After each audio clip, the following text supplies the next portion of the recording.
your story today. Oh, can I just tell you guys?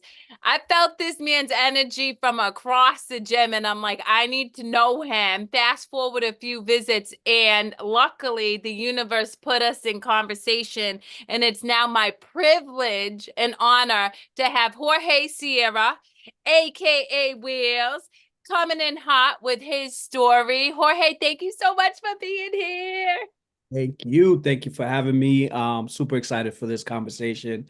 I'm about to take off my shoes. We're about to get comfortable. I'm about to Do get it. on the fire, right? Look, we got the sparks already Oh, I going. don't even know how I did that. You did See, this this like is where, this.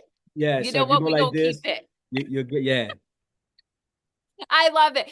All right, guys. So, Jorge, I didn't ask. I just kind of assumed, but I shouldn't have. Are you a Worcester native? I'm Where are not. you from? I'm actually from Connecticut. Okay. Um, but I've been here since 96. So I'm a Okay. I'm a Worcester native. Like, Yeah. I've been I've been here in Worcester a lot more than I've been alive anywhere else. So, Yep. but I come from Connecticut. That is so funny because I'm a Woo native, born and raised in the Woo, and guess where I live? In Connecticut. So go figure. Ah. But I'm still that ride or die Worcester girl. So this is even more exciting to me because I rarely interview people from the city in which I love. So awesome. So we were talking off camera and I asked you, hey, how do you want me to introduce you? Because you wear many hats, right? You are an entrepreneur, you own a barbershop, you are a motivational speaker, and you also are a scholar. So you're going to, you go into school, I believe in organizational psychology, if I remember correctly. But what I loved, and I think is so profound for the community to hear, is you said you are a scholar of life. Yes. So Yes. what does that mean to you? Growing up in Connecticut, it was tough, right? And so I've always had to find my way to be this leader, or I was going to be led, right? In so many ways. Mm. So like that's the reality of what, when I was coming up. So I've always had this energy like I got this. I'm because I couldn't trust no one to make sure that I was going to be safe in any aspects of that. And I believe that that developed into this thing that I used to always go into rooms and just kind of be the one teaching or the one. And as I started transitioning, becoming a man and a man of God, and just kind of really understanding, it's like a real, you have to be a sponge first, so then you could actually, plant seeds. And so I've learned to go into many places and take off this hat that Jorge always felt like needed to carry, and just kind of take a seat and just what can I learn from Carrie? What can I learn from this room? What can I learn from life? And so that's why I say I'm a scholar of life. I'm learning from everyone. I learn from my 17-year-old son. I learn from folks that are less fortunate, or folks that are in high levels, where I'm looking at that I'm inspired. So I aspire to be at one point in my life. So it's just being that sponge, right? It's just being that sponge and being able to take information and listen to understand before you listen to respond type thing. So that's where that comes from. Yeah, and that's a beautiful way of putting it. And I very much align with that. Much like you, I mean, I had it hard, but I've always had that natural leadership instinct.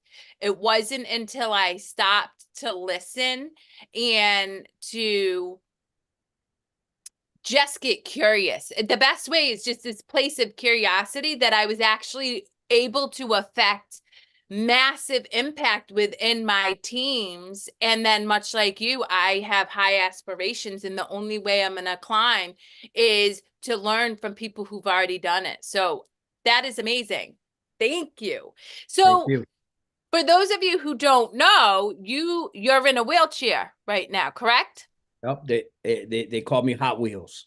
Hot Wheels. I know you said I could call you Wheels. I'm like, I'm with it. Yeah, Some people might be like, that's a nope, you tell me and I'm with that. Um, definitely. so talk to me. So you alluded to the fact that you had a difficult upbringing in Connecticut, and then you've kind of grown into a man of faith, whatever that looks like for you. Can you share a bit about that story from adversity into, I would say, my own personal experience is surrender to something greater, which leads me. Yeah, yeah. So yeah, I mean, and I'll definitely get into that. And I just want anyone that's listening, I always share my story, and it's just a reference of just me understanding what pain is, what struggle is, and I don't ever want anybody to ever feel that we are here comparing narratives, right? And in regards to Jorge's story is wow, it must be hard like what he's going through, but no, what you're going through and have gone through is valid, and it's just as hard. And so we all wear whatever that is, and I don't think that anybody holds any more weight than others because it's just more traumatic in certain ways or certain things. But But and can I stop you there? Because that's really profound, and I 100% align with that. I think regardless of anybody's experience, their suffering is just as painful and difficult to navigate, whether it's your parents divorcing at a young age, whether it's losing a significant other, or, in my case, I'm a two-time rape survivor and domestic abuse survivor, right? And when I tell people, I very much believe what you just said is, just because your suffering looks different doesn't mean that you suffered any less. And we need to recognize that, we all share this commonality of suffering, and how can we lift each other up out of it rather than compare or take stock, so to speak, in what that pain stemmed from. So thank you for highlighting that before you shared your story. it's important. It's important, Carrie, because we have folks out there in 2024, and mental health is real, and depression is real, and I believe that we are in a season where people are just comparing themselves. And so whenever I share my story, for the good or for the word, like I'm like, we all like whatever you're going through is valid. I always tell It is. people whatever you're going through, whatever you've gone through is valid. And I would never tell you to get over anything. Who is Jorge to tell you to get over anything? You'll never hear that on my words. But I will tell you that we will figure out how to get through something. And so Yes. that's the energy that I always portray. So as growing up, just like a lot of us grew up with I'm 47 years old. So I grew up, I'm a 80s baby. And grew up in the 90s as a teen. And that was tough because I grew up in a household where grandma raised me. Education was really not celebrated. Mom was really not home like that. I didn't have my father at home. All females, in a household full of females. So as a young adult, young youth, as a male, you seek to have some type of guidance. There's this big world out there. You're dealing with school, you're dealing with your body, you're dealing with just so much. And then mind you, the lacks of options in a household, and being on government assistance, and just really not having that education. And then the folks that do love you and are surrounded by you, they do the best because we come from long line of generational curses and chains, and just so we pass down, we don't pass down legacy, we pass down trauma, Yeah. right? And Yep. so that's Until the we know better.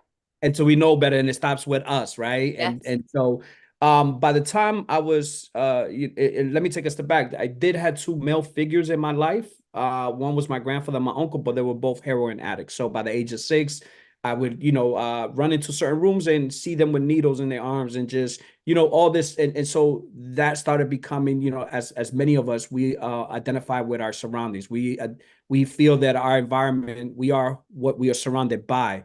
So by the time I was 15, decided to drop out of high school. So I'm a ninth grade dropout, and 2 years into that, I not only I left home, but I evolved myself into the streets at a high level, and just seeking guidance. As a young man, didn't have the two male that I grew up with. I didn't have no respect for them because you could see they were strung out. They were actually, they would take from us, from the house, steal. So I always grew up with like, I don't, that's something I was disgusted with. So I don't want that, and I didn't respect that. So I was always looking outside of the house to really, how can I make this, make something out of nothing? And my decision, right? I speak, Carrie, I speak all the time. Decisions define your destiny. And Yes. that decision defined my destiny in so many ways. 2 years into me being involved in the streets, gang affiliated, drugs, guns, everything that you could name on the book, from the age of 15 to 17. May 2nd of 94,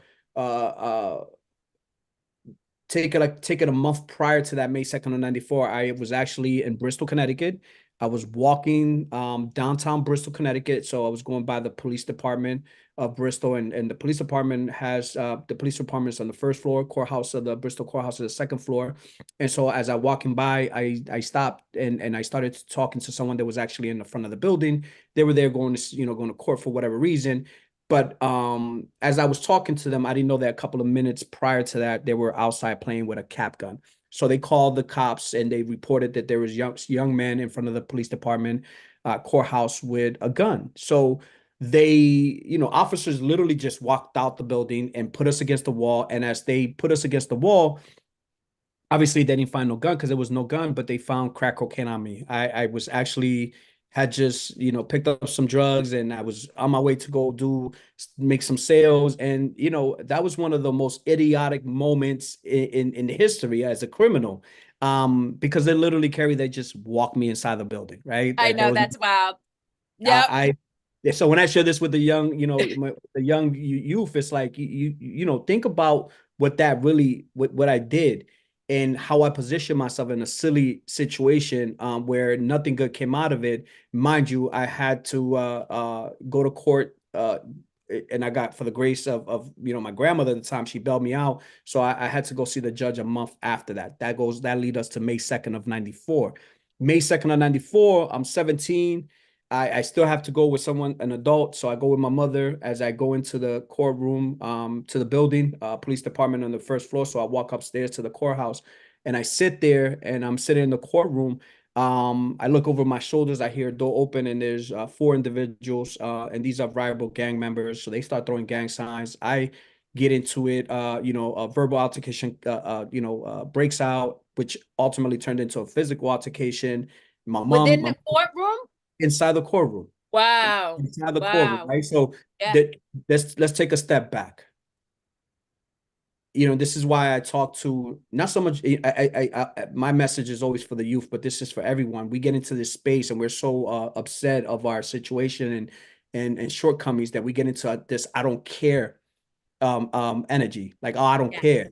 And the reality is that we do care. We just get to a point that we let our situation define who we are.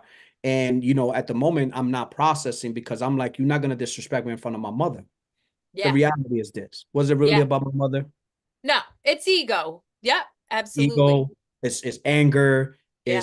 it's numbness, is I tell people, it's a paralyzed mindset. And so that turned into that physical altercation, which ultimately they dragged all four of them. They dragged me, my mother, down the staircase. By the time we hit the bottom of the staircase, if you take a right, you go into the police department. So I'm saying to myself, I gotta fight these dudes in the cell. Like, this is a whole, I'm gonna get arrested.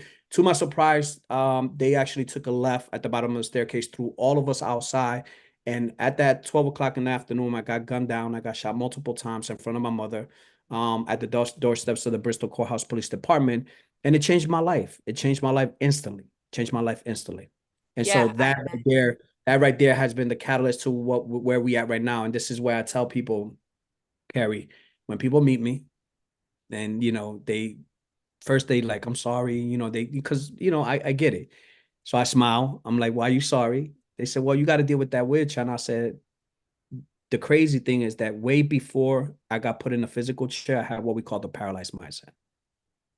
And it's funny because I never looked at you and was like, I'm sorry. Maybe it's because of the energy you exude at the gym, and I feel your energy, but I never felt once like it was a limitation. So I guess it never occurred to me to feel badly for you. I don't know. And you're not the only one. A lot of people forget. They say they forget that I'm in a wheelchair, and it's because I don't live my life as someone, like, Mm.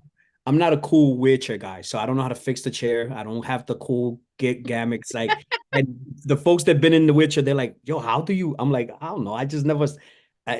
I'll pay somebody." And they're like, "No, Yep. you're supposed to have the pump. You supposed. I don't have any. So I'm not a cool wheelchair guy. I never said that, Carrie. I love that. So, okay, so you're gunned down, you're in the hospital, and you're told you're never going to walk again. What went through your mind? I was, yeah, I remember opening my eyes a couple of days after that situation. And I remember kind of coming in and out. I hear the doctor coming in, and mind you, I'm in machines, and I think I was passed out for a couple of days, but I hear when they tell my grandmother and my mother that, he will never walk again. So obviously, there's so much thoughts going into it. Let me take a step back even before that. When I got gunned down the day of, like I literally, like as soon as I got hit and I'm laying on the floor, what I was saying to myself, I can't feel my legs. Hmm. Am I gonna die? So instantly, that was an instant thing that happened, right? And then as I go through the process of waking up and being transferred to a rehab, because now this is the ultimate reset. My Yeah, whole life, my right. whole life changed, Carrie. Like this was ultimate reset. I'm wearing diapers. I Yep. have to think now that I have to use catheters. I have like it's a whole different world. So, you go through the phases, right? You're Yeah. angry, you feel sad, you're embarrassed, Yep. right? The ego, I didn't think that, I grew up with this thing like you don't let nobody disrespect you. You stand up for yourself. You don't let nobody take anything. And I took it as I was less than. Yeah. I took it as I was a victim now. I took it as so I was embarrassed, I was angry, I was sad, I had so much going on. But to the reality is that I give grace because I as I look back and I was sitting in that bed. I think that was the beginning of the I refuse to lose mindset that I have.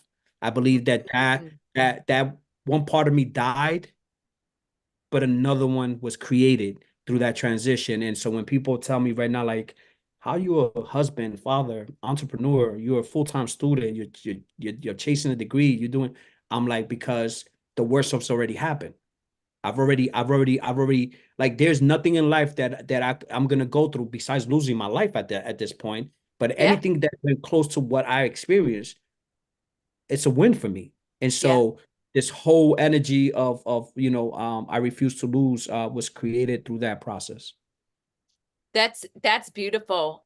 It's interesting because I had that similar experience. I'll never forget the second time I was raped. I had this out of body experience, and I'm like, there is no motherfucking way anybody is gonna break my spirit, and I'm ever gonna put myself in a position where I feel powerless again. And of course, it took years and years, but I definitely understand when you go through something like that, what is the worst outside of death? There's very little that you can experience that can really bring you to your knees like that. So you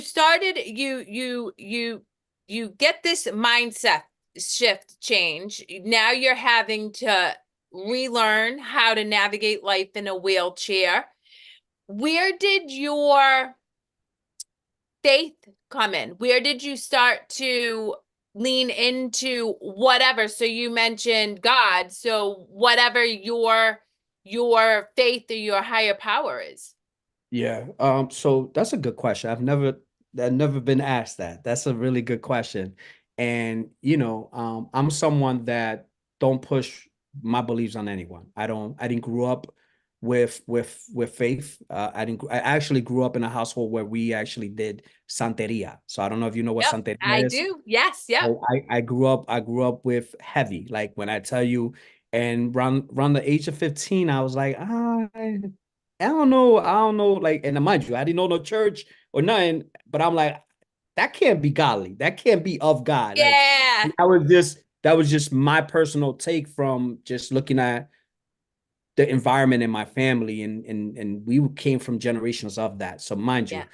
So when I share this and I talk about my beliefs, I tell people it's not something that I seeked. It's not something that I was taught as little. It's something that found me. And so my Father and Savior, and what I do believe in Jesus is that, through the course of me going through this journey and being a teen and being in the darkest time in my life, there was glimpse of situations where he was present and he was being heard, and he was reminding me that don't let your environment, don't get fooled with your environment. You're not alone. I grew up with no father. I grew up with no brothers. I have only sisters. So I always grew up with have to figure things out by myself. And it was Yeah. very lonely. I would be in rooms where we were, everybody loved me and everybody, and I knew everybody, but it was like I felt lonely, and I felt just like I just didn't trust. I had this thing on me. It's some sort. I'm gonna give you just and there was many times that things like this happen, but I'll give you a perfect example where I literally started saying, okay, God, I hear you.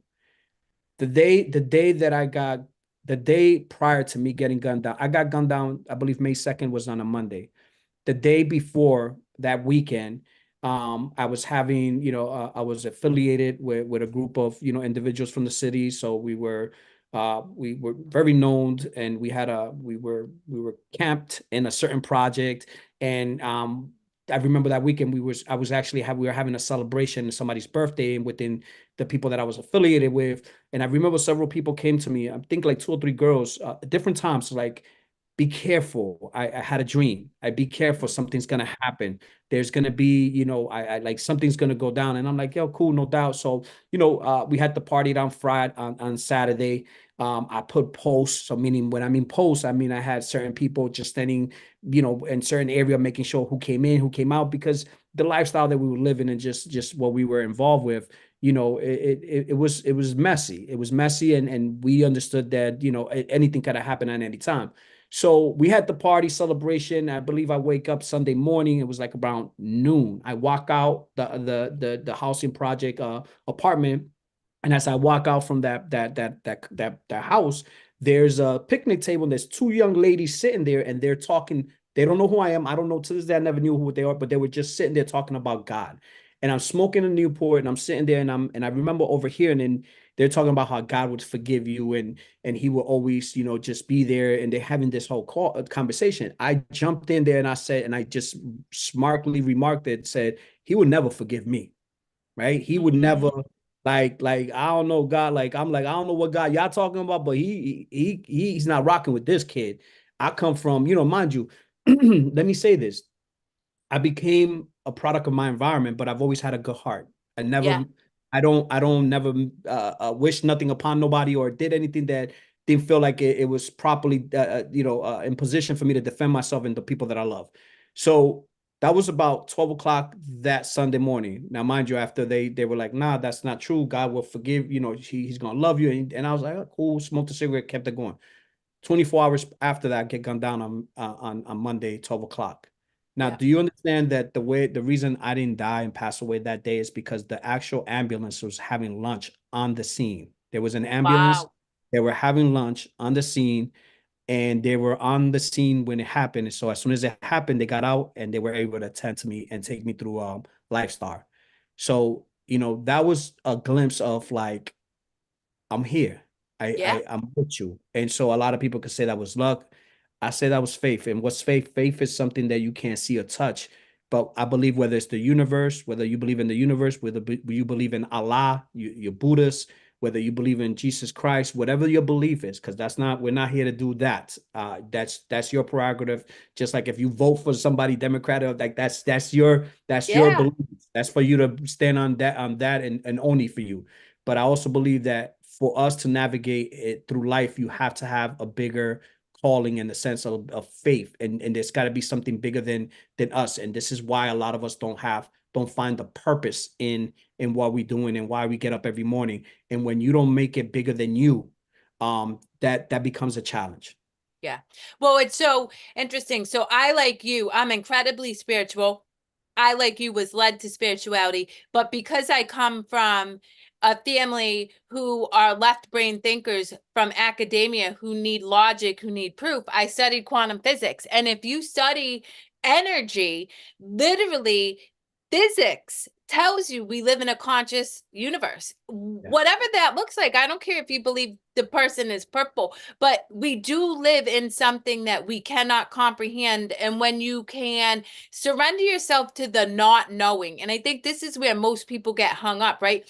We actually block ourselves from the universe's love when we try to understand something that is so vast and so great outside of us that you can't, and then you create this unintentional resistance. So I agree. Whatever serves you, that is going to help you move through the situation you're in, and then hopefully be able to look at that situation with gratitude at some point in your life because it helped you become the person that you are, then lean into that. So that's amazing. All right. So you're now navigating a life in a wheelchair. How do you extricate yourself from being affiliated with a gang and redefining your life? Did that happen just because you lost the use of your legs, or did you have to make a conscious choice, or what was that like for you? Yeah, that's a good question, right? Because I think that, this is for those in the back. I'm gonna say it for you guys that so you can hear this. Things don't happen by mistake. I don't believe that success, growth, you just stumble into it, right? I don't think you stumble into problems. I think that it's a conscious decision that we make, good or bad, on both sides of the spectrum. So I it was a conscious decision, and it really came down to this, Carrie. It got to a point where I started realizing when I got put in the chair, I actually became worse. Trauma is real. Yes, it Depression is. is real. Anger is real. I've never sat here and thought about me hurting myself. I'm gonna keep it 100. It took me a long time to even understand when someone would feel like that about themselves and go through that. And I was naive to it. Now I get it now. I Yeah. understand. But I also understand that some of us react differently. And so I was more like, okay, I have a list of people that I would be ready to take out, Yeah. and it goes vice versa, right? And so through that process, I became angry, bitter. I was going to show you're not going to just, it took me 2 years to leave Connecticut after I got gunned down. I was Yeah. not going to leave. It wasn't like I got gunned down and then I went and hid somewhere. It's like anybody that becomes a victim in any trauma, two things happen. You either become traumatized in the sense that you don't want to ever touch a gun, or you become traumatized in the sense that you just want guns all around you, Yeah. right? Like it Yeah. don't matter whether it's any trauma. Some people driving, they just don't can't get behind the wheel. Other people just get real froggy with it, and they get behind the wheel and they just want to do it again, even crazier. So to me, it was more like I leaned into it, and so that became a huge transition in my life because I was looking for it. I was ready to like whatever. At this point, I wanted everybody to feel my pain. I wanted everybody to understand. And now it became this whole different person.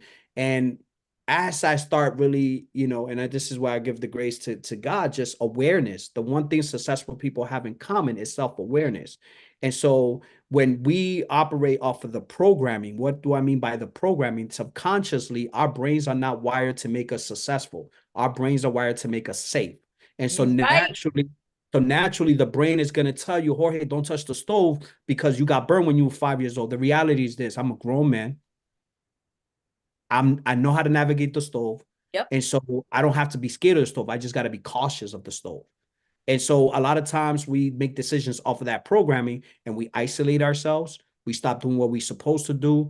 We blame the world. And through that transition, I'm grateful to really start understanding because I've always been a leader. So it's just like, okay, 1 + 1 = 2. So if you continue with this behavior and you continue with this type of surrounding yourself by certain people, you're gonna get the same results. And so I've been smart enough to understand, like, okay, this doesn't add up. The next thing that is going to happen is either I'm going to go to jail for life or I'm going to lose my life. Yep. Because I got lucky with the wheelchair. Yeah. I'll promise you. If I had to pick out of all those three again, I'll take the chair. Yep. Right. And so through that transition, I started making conscious decisions. And so I got sick, and how I moved to Massachusetts is a transition. Again, when your life changes, everything and people change. So now I started realizing people I'm no good to certain people now. I'm not the Yep. same person. Now I become more of a task because if me and Carrie if you and I are chilling and you're custom me and you just getting out the car, go do this, go third floor, just but now you have to do what, Carrie? You got to Have put to the help chair you out. together, Yep. to put the chair together.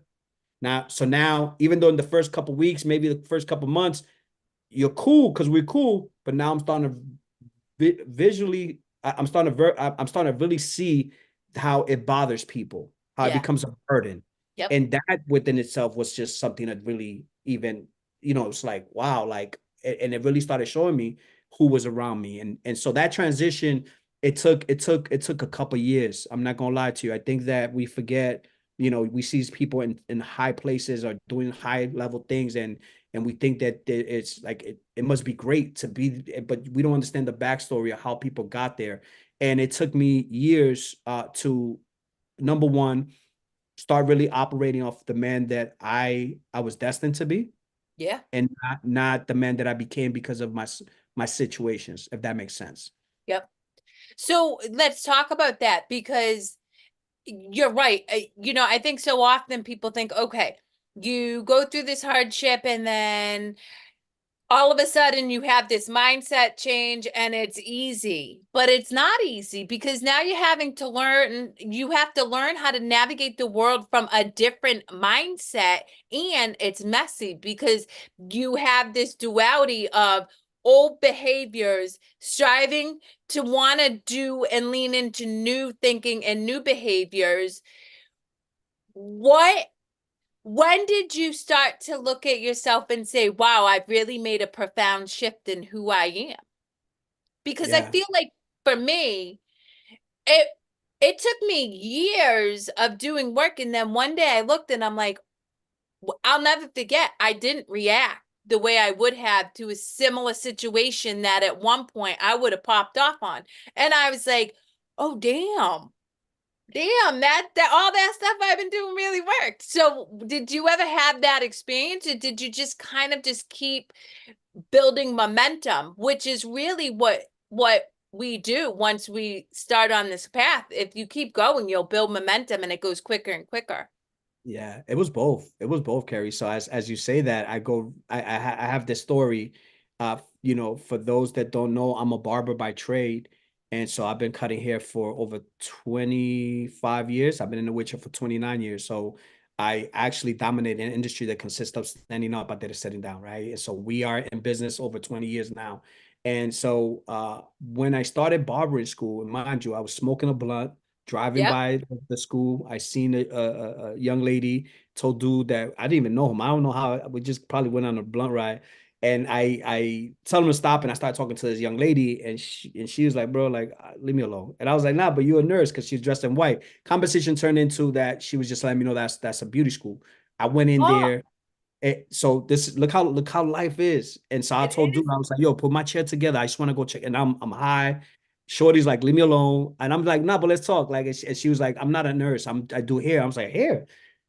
He put the chair together. I went in there, and I went in there joking around, talking about I'm ready to sign up, because this, when we're dealing with trauma, we find ways to make fun of our trauma. And if we're overweight, we always make overweight jokes. Yep. And so me was always making, wheelchair jokes, and I would go into, literally go up into recruitments and be like, oh, I want to sign up, but joking around.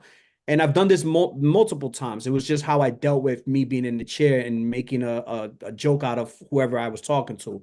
And for the grace of God, man, they caught my bluff. And at the time, the instructor at the place, she was like, yo, life is what you make it when you want to start. That's Ooh. how I found barbering found me. That's it. Wow. I didn't inspired. I didn't see. I was like, oh, I want to be a barber. I literally went into a place through off a conversation and literally rolled my butt into a building.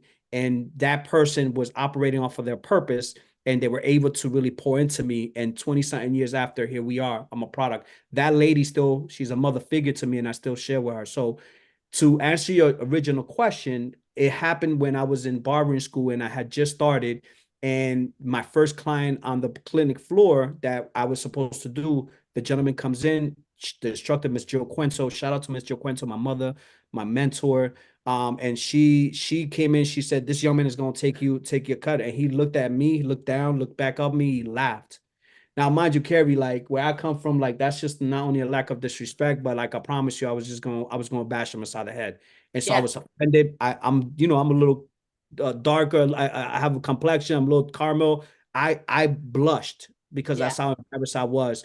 And the first reaction was, I'm gonna grab the clippers and I'm gonna hit this dude aside the head because you're not gonna disrespect me. I just can't. I just explained to you where I come from. Yeah. And to Yep. me, that was just like the last straw, and I would be willing. I had a customer willing to lose my life to honor my respect, whatever Yeah. that means. Like, I know. It's when you think about it from a big picture, you're like, really? But it's true. Like again, it's that mentality. And in all reality, let's be real. It it helped you survive the circumstances you are. I don't regret being who I was because it kept me safe until it no longer kept me safe. and then it became a liability, right? So this Exactly. moment, I didn't react like I usually would have. And that's why to this day, I could sit here and tell you I am a master barber. I've been providing jobs over 20 years. I've been able to travel the country and outside the country doing educational classes when it comes. I'm an educator. I'm right. That right there, that was the moment that I looked back and I was like, I'm proud of you, bro. Like you could have bashed him aside the head. Like you normally in a different and something kept me from like, no, no. Now, mind you, she was like, you either gonna get a cut with him or don't you ever come back here. He Don't decided you again. love people like that? Those are people I love. She hold me Yeah. down to this day. That's why that woman is what she is in my life. I gave the guy the haircut, and mind you, that was the catalyst to everything. But that was the moment where I knew that I was in a different space and I had the awareness, not the emotion, because we talked about us, you and I being having the emotional IQ, but our superpower, when we overuse it, it becomes our kryptonite. Yeah. Yeah, you've right about that. That's my meditate because I can still go there. But you know what? So something that you said that I really love is, oh my God, it just lost me and it was so good. Oh, it will come back to me. It will come back to me. Oh no, I know. So I work with people who struggle with addiction and mental health, right? You recognize in that moment to celebrate yourself, Yeah, right? And I think so often people fail to realize that we are fighting a conditioned subconscious, and if you really want to break free of any beliefs or habits that have been embedded into your brain, whether it's through your family, through society, whatever, you have to celebrate every small win. And you were able to recognize that and celebrate that. Was that something normal for you, or did it take you time to get used to celebrating and giving yourself praise? it took me time Yeah.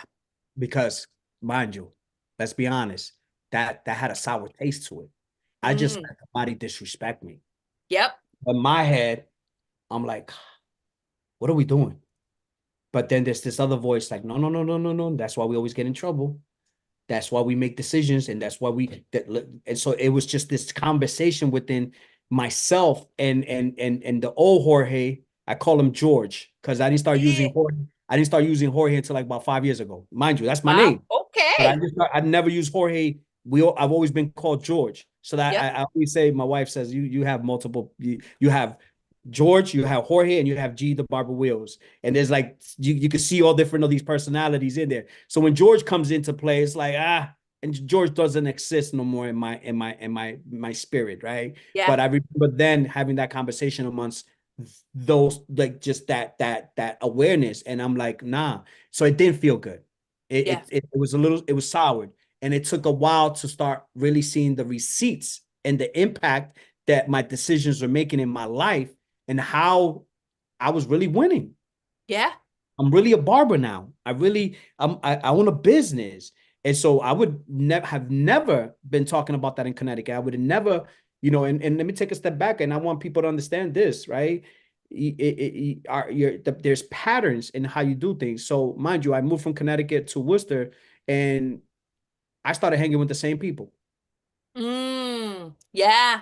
Now, mind Yep. you, I'm not talking about the same people, but I'm talking about the same The people. same type of people. Well, yeah, because you do what you know. And I think this is so important that you highlight this, because the reality is we grow up in an alcoholic family, right? And we promise ourselves, I'm never going to be an alcoholic. I'm going to be the best mama. But what do? You fall into alcoholism and you struggle being a mama. It's not because you don't care and you don't want to do better, but how can you do better if you don't know better?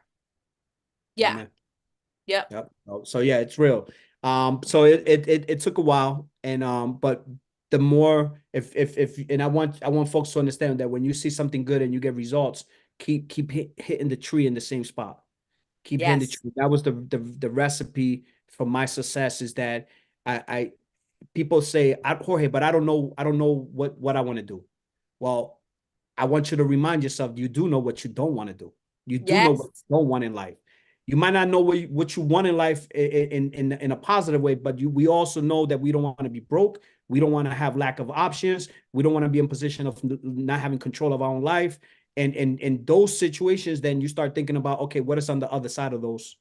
And that's where you start, right? Yeah. So even when you don't know what's clarity, I knew then that it was like whatever I was doing, it wasn't it. So we had to get on the other side of those spaces. And I kept working on that. And eventually you start getting into different rooms, different conversations. You have, the ability to really interact with people because now I'm not isolated. I was a gang member that was isolated. And if you wasn't part of my circle, I didn't talk to nobody. So it was easy to be persuade or Yeah. have a perspective as you start entering the world, the workforce. This is okay. So I was just being weird. Yeah.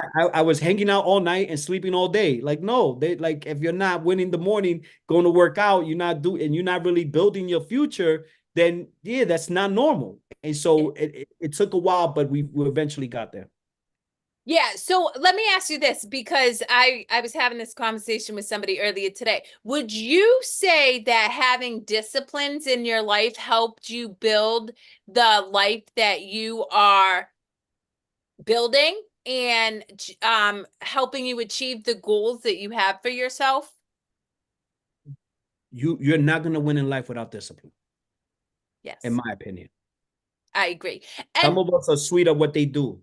But I run circles around a lot of people, Carrie, because their lack of showing up for themselves and consistency on what they say they're going to want, and they sweeter than me. I can't speak proper English or proper Spanish, but here I'm in rooms where like, yo, how you get there? Well, I show up every day, and when I say I'm going yeah. to show up, and I tell Carrie I'm going to show up, I'm going to show up. My word is everything. And so, most importantly, what I've learned over the years is not to just show up for Carrie, but to show up for Jorge. Most importantly. And so a lot of us will show up for other people, right? But then we negotiate when it comes down to ourselves. Boom. Yes, nailed it. And that goes back to celebrating yourself. I truly think, for me, it took years. You would say, hey, Kerry, amazing job. I mean, I worked my way up the corporate ladder. People are like, great job. Oh, yeah, yeah. But inside, I'm like, I'm a worthless piece of crap, right? And until I started celebrating myself, I could never receive, because there was this resistance because I didn't see that within myself. And so I love that. So now you're a barber, you're a business owner, you are, thriving, you're building strong relationships. You go into motivational speaking. How did that happen? It's great question. Mind you, you're doing amazing. I've done a lot of interviews. I'm actually very comfortable when we chopping up, and I love the questions. It again, it wasn't something that I was inspired to do. I was doing it, and this is why I want people to really understand that, it become the best of what you do in what you're doing. And so I'll quickly just say what I mean by that. If you're a sweeper, be the best sweeper you are. If you Yes. are if you are working with food and you're making sandwich, be the best, the mastery level. Then when they say Carrie, like Jorge, like yo, like that dude does those sandwiches like no one ever, right? Because how you do something is how you do everything. And so I've been an instructor for over 18 years. And so while I was in being an instructor, now mind you, I've always done this, even when I was in the street, mind you, I wasn't just a member of a gang, I was the leader. I was Yep. I never went into a room like oh, I just want to follow. No, if I got in trouble, it's because I chose to get in trouble. Usually other people would follow. And so when I went in barbering and I became a barber, I said, well, I'm gonna like really lean into this and whatever it takes to become the highest level that I need to do in this. So I became an instructor, and through that I started graduating my students. And through graduating Mm. my students, we would at the last day of the school, I would get around and give them some words, and everybody would gather around. And it just started off with just that of me just be, just like, yo, listen, Carrie, I know it's been hard, right? But look at you. Now you're here. And just sharing with them and giving them the glimpse and inspiring them. That was the catalyst. And in barbering, I always say, gave me the platform to what I'm actually doing now as a professional. So I've Yeah. been doing motivation. I've been doing leadership, good and bad, in different ways since I could remember, since I was 15. Barbering gave me the sense of business. Barbering gave me the sense of like really pouring into other people, the importance of me getting poured into so I could be in position to pour into other people. And then maybe about 7 years ago, I got sick and I was in the hospital for about a year. And I remember listening to YouTube, and I was going through, I was about to lose my business. At that time, my wife, girlfriend, friend at the time, it wasn't even a girlfriend, it was just friend. She's holding me down. Kayla's holding me down. And we're going through some friction because I'm in the hospital for a whole year in the bed, like eating, sleeping, using the bathroom in this bed, Wow. due to a skin breakdown. Mind you, this was actually the fourth surgery that I've had of the same one in the last 29 years. And I caught a bone infection of a skin breakdown. And those, if those things are, paraplegics go through these things. So that last one, it was just a pivotal. I was about to lose everything. And so I remember seeing YouTube, and I hear this voice and this man called Eric Thomas, I E- know Eric. E.T. Yeah. the hip hop preacher. And that's when I was like, that's it. That's me. That's it. He spoke to my soul. My wife took $500 that she had left. She bought a ticket from Philly, and as soon as I got out the hospital, I was able to go see Eric at a conference, one of his conferences, and it changed my life. And I've been working with Eric ever since. I love that. That is so funny. I actually just sent one of his speeches to one of my clients this morning, trying to motivate him to go get So so work it he out. I he love that. he's our pastor. He married my wife and I, my mentor. Oh, okay. Like when I tell you, get in the room. That was Yeah. just in the hospital. That was me. And I took the opportunity and I went and I put myself in the room. So listen, anybody that's listening, like those folks that you inspired to become, or you want to be around, or you just got to get in the room. It's you belong. You're worth it. And there's nothing impossible. Like you heard my story. You heard me coming from nothing. And now, every opportunity that I put myself in, again, I didn't stumble into it. I was intentional with making sure I went to see Eric. And when I'm seeing Eric, just the stars, God, whatever you want to believe in, lined up. And now, I've been working with this individual, and if now I'm chasing a PhD. You think that Yeah. was a fork? I don't come from a school from background. Why? Eric is a doctor, Eric Thomas. He used to eat off a trash can. He come from Michigan. But when I seen this man and heard his story, I was like, I see myself. So I was like, if he could do it, I could do it. Now, correct me if I'm wrong, but I think he says it took him 12 years to get a 4-year degree. And mind you, I've been at this since 2009. I have 2 more semesters, Carrie, and I'll be finishing my undergrad. So listen, again, you are a total sum of the 5 people around you. Mm-hmm. Let that sink in. You're a total sum of the 5 people around you. So do inventory of who those 5 people are around you. If it doesn't add up and they got you on the negative, we need to start putting ourselves in rooms where these individuals could actually bring some value into your Yeah. space. Well, it's so true. And for whatever reason, I always knew to ask for help. Like my ego didn't block me from asking for help. So I always put myself in a room with somebody smarter than myself because I was curious. Again, I was just curious and I just wanted to know. And so I would just make sure that you could add value to my intellect. And then I would analyze it. But something I really want to highlight for the community that that you've shared many times throughout this interview, and I appreciate it, is you took action, right? So here's the reality, whether you believe in God, whether you believe in the universe, energy, whatever, the reality is you will be given opportunities all the time. Whether you see them or not, you are given opportunities. They're endless. But too often people miss them because they're busy looking for somebody someplace else, and or they don't take action. They're like, oh, I'm not going to do it, and or I'm not ready, whatever. But when that opportunity presents itself, that's the universe, that's God saying, baby, I got your back. You are ready. You just have to take the leap, and you have to do it sometimes afraid, but you got to do it. And that is really how you have gotten to where you are. And that's so important that people recognize. The other thing I love, for everybody who may have missed this, Jorge says he is chasing his PhD. And in the same few sentences, he says it took him X amount of time to get his undergrad, meaning he didn't say, I need to do it today. I don't have to do it next year, but trust and believe I will have that PhD. And that's the mindset that we have to be able to get after what it is we have to get after. I love that so much. So with the little bit of time we have left, what is it that you would want to leave the community with that we haven't touched upon, or a message that you can imprint on all of us, myself included, that can help us continue to expand and grow into the people that we are meant to be?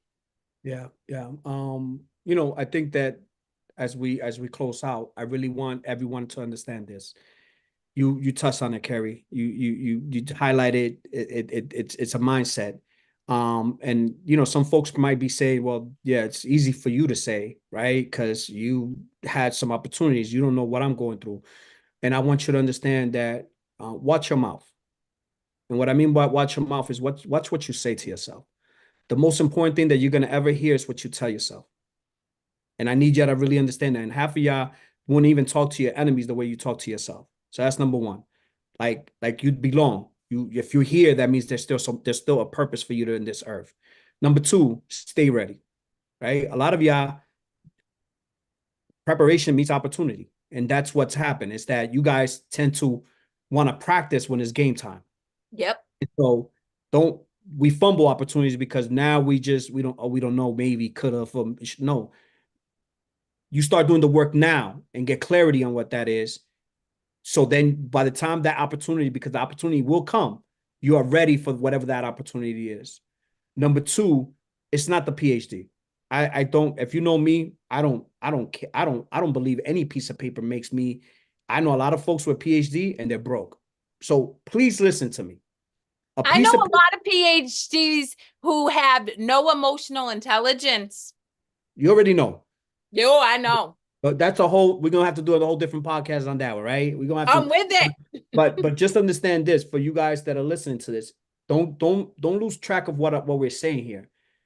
The goal is the goal, because I always understand that we have to, if you don't have goals that make you nervous or uncomfortable, then you're not thinking big enough. That's number one. Mm-hmm.